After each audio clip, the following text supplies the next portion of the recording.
temática, que fica, como eu disse, inacabada, ela vai ser base de pesquisa de muitos autores, que vão gerar a nova dimensão da fenomenologia, chamada fenomenologia existencial, no caso de Mendes, sabe, né?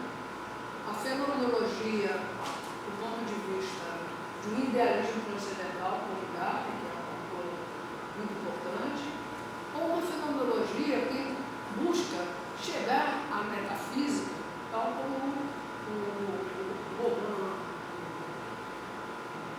falei o Gardner anteriormente, me enganei.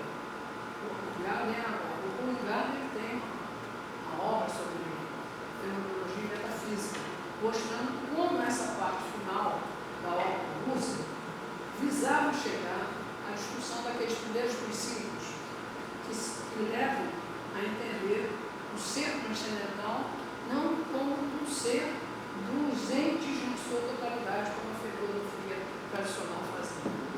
Então, há toda uma busca de compreensão que poderia advir dessa fenomenologia como ciência crítica que o Husserl faz da fenomenologia como ciência filológica, que ele diz que é um submetador, e de uma ciência, uma filosofia que estão aí situadas na história, da qual nós herdamos por tradição da Europa, mas que esqueceu-se de que quem é fundamental em tudo isso é o homem enquanto sujeito pessoal, o homem nas suas relações humanas e sociais, o homem na sua dimensão de raciocínio e de afetividade e de atividade. Daí, a consciência de Husserl não ser só uma consciência voltada para o polo intelectivo, mas é concomitantemente intelectivo, ativo e afetivo. Então, aí está mais ou menos um pouco o que eu podia trazer para vocês de uma maneira não muito técnica, porque esse negócio é meio complicado. E o Husserl, por sua formação, escreveu muito sobre a questão da lógica, buscava uma lógica fenomenológica, que fosse a lógica matemática, a lógica convencional, né, tradicional, que ele criticará, mas por quê? Porque ela pressupunha, todos os lógicos pressupunham e discutiam a questão da consciência, que era fundamental para nós.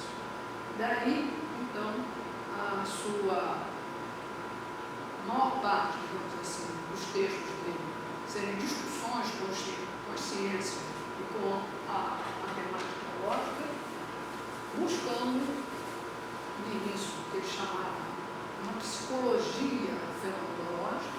Esse, aliás, é o título que ele dá para o verbete que foi pedido a ele pela Enciclopédia Britânica, que ele escreveu, foi publicado até os 2 últimos volumes da Enciclopédia saíram esse verbete sobre o Husserl. Depois foi retirado, porque o próprio Husserl diz que aquilo estava ultrapassado. Então, a Enciclopédia preferiu retirar e tem lá só os autores falando de fenomenologia. Mas até então tem todo um trabalho do Husserl intitulado a Psicologia Fenomenológica, que ele achava que era por aí que se devia ir.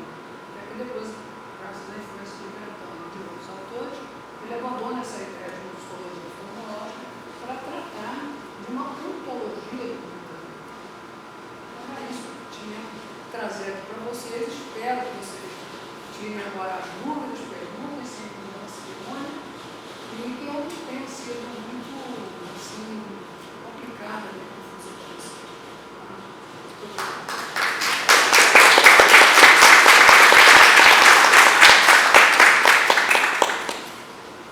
Eu gostaria de saber, na época, como foi a tese do Lula, como foi a receptividade dele, como foi o entendimento, como é que conseguiu passar isso, como foi aceita essa ideia? Olha, aí eu vou dizer o seguinte: na Alemanha, naquela época, tese de doutorado precisava, que alguns precisam, né, de um orientador, de um responsável.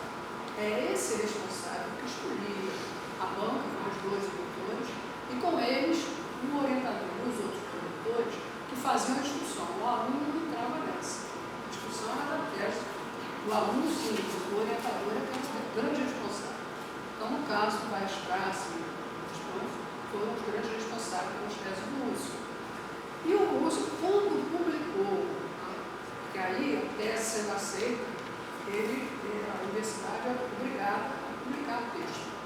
Quando esse texto foi publicado, imediatamente o Frege fez uma carta para o Russo criticando alguns problemas que ele viu naquela tese.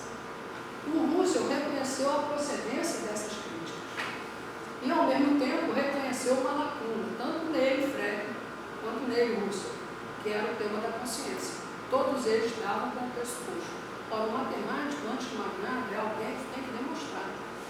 Ele não pode trabalhar com pressuposto. E esse era o grande problema que surgirá daí por diante nas suas discussões com a lógica. Não sei se respondi a essa questão. Mas a aceitação foi grande, porque abriu o campo para uma série de discussões, né, que vão surgir daí por diante. A licença, falou bem certo, estou com uma dor de cabeça, nem vai. Tchau. Mas alguém quer uma pergunta aí? Professor Ricardo. Okay. Bom, com certeza nós saímos mais esclarecidos a respeito de conceitos da fenomenologia, tá? Sobre Lebenswelt, sobre a importância do mundo da vida, né, para a filosofia. Então, gostaria mais uma vez de agradecer a participação da professora, a oportunidade de participar do nosso seminário.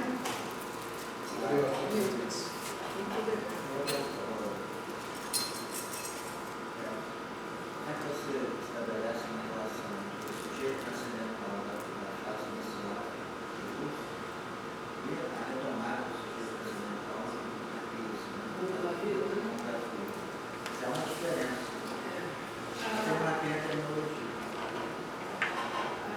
A questão é a seguinte: nas primeiras obras, a dimensão transcendental se coloca como ápice, digamos assim, de uma teoria do conhecimento. O conhecimento, para ser universal, tem que transcender o mundo empírico e mundano. Isso que se coloca em aparência, se vai questionando o significado. Então, na realidade, esse transcendental na frase está muito ligado ao problema da significação. Já com o Lebenswelt, o transcendental, que evidentemente não foi totalmente desenvolvido pelo Russo, mas que tem muita coisa na sua primeira parte, nos ensaios e nas notas, esse transcendental tem que ser entendido numa dimensão ontológica e não mais somente em relação ao conhecimento, à consciência que se tem de cada coisa.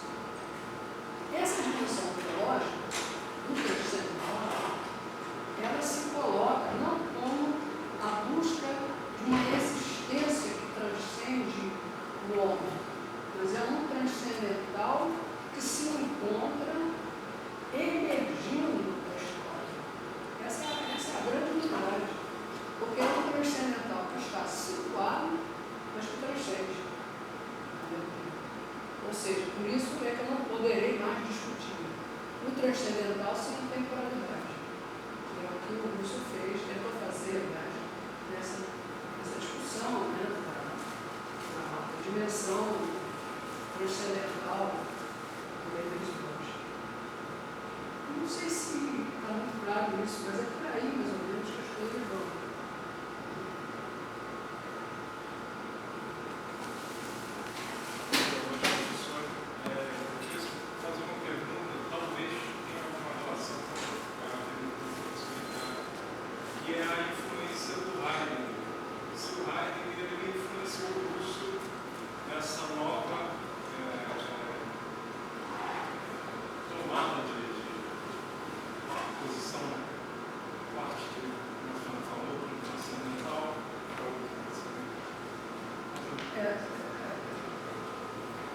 Eu coloquei o Heidegger naquela lista de discípulos do Russo, porque porque nós sabemos que Heidegger, evidentemente, foi